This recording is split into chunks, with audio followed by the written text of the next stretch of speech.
Bismillahirrahmanirrahim. Alhamdulillah wassalatu wassalamu ala Rasulillah wala haula wala quwata illa billah. Apa dalilnya bahwa kita diperbolehkan untuk mengambil keuntungan lebih dari 100%? Baik, yang pertama, karena di dalam Al-Qur'an ataupun bahkan di dalam hadis sebenarnya tidak ada larangan bagi kita untuk mengambil profit lebih dari 100%. Allah Subhanahu wa taala menyebutkan di dalam Al-Qur'an, tidak boleh bagi kita memakan harta saudara kita bil batil, dengan sesuatu yang batil, dengan cara yang batil, ila antakuna tijaratan antaradin minkum. Jadi kata kuncinya adalah kalau transaksi itu dilakukan saling ridho, artinya kita sudah jujur, Pak, saya jual harga sekian, spek barang begini, dan pembeli ridho, dia tahu harga pasar dan seterusnya, ya sudah, tidak ada masalah.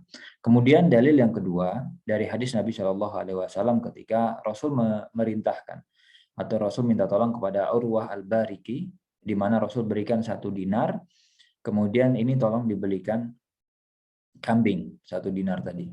Akhirnya dia pergi, dan Urwah itu mestinya harga 1 kambing itu 1 dinar biasanya, tapi dia bisa dapat 1 dinar dapat 2. Dia dapat dengan 1 dinar tadi 2 kambing, lalu begitu perjalanan ada yang nawar atau dia jual kepada orang lain 1 ekornya 1 dinar, sehingga dia pulang ke Nabi membawa 1 kambing dan 1 dinar. Di situ kan kita bisa lihat bahwa keuntungan yang diambil oleh Urwah al-Bariki jelas tidak hanya sedikit, itu ya, bahkan mencapai angka 100%. Dan Nabi Shallallahu Alaihi Wasallam itu tidak marah.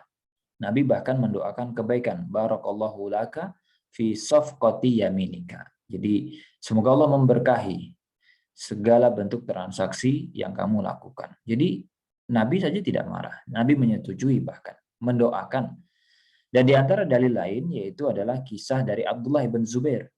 Beliau menceritakan bahwa dulu bapaknya yang bernama Zubair itu ketika beli tanah, harganya itu adalah 170.000, berarti sab'mi'ah alf, gitu ya. Sab'ina wa mi'ah alf, berarti 170.000. Lalu kemudian ketika Abdullah bin Zubair menjualnya itu sudah alf berarti 1.600.000 ya, dan situmi'ah alf.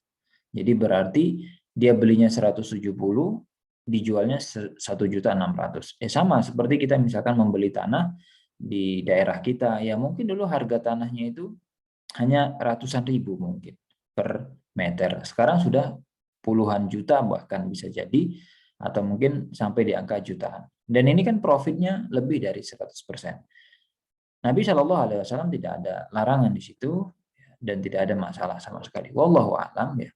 Sehingga selama kita jujur, selama tidak melakukan penipuan, selama kita tidak curang, selama kita tidak melakukan tindakan-tindakan yang menipu, maka halal. Karena basicnya transaksi tadi dibangun di atas prinsip antarodin.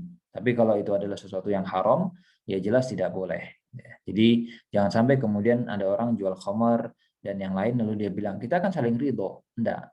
Saling ridho itu berlaku kalau tidak ada prinsip syariat lain yang dilanggar. Tapi kalau basicnya dia adalah sesuatu yang haram, ya tidak berlaku prinsip saling ridho tadi.